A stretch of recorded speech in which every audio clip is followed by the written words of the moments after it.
Ang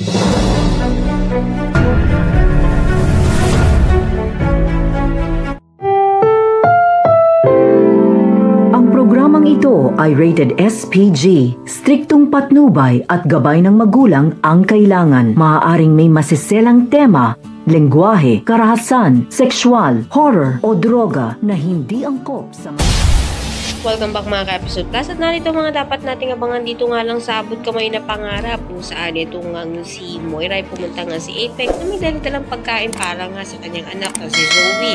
Subalit pinigilan nga ito ng security guard dahil ban nga ito sa ospital nga na to ng mga tanyag.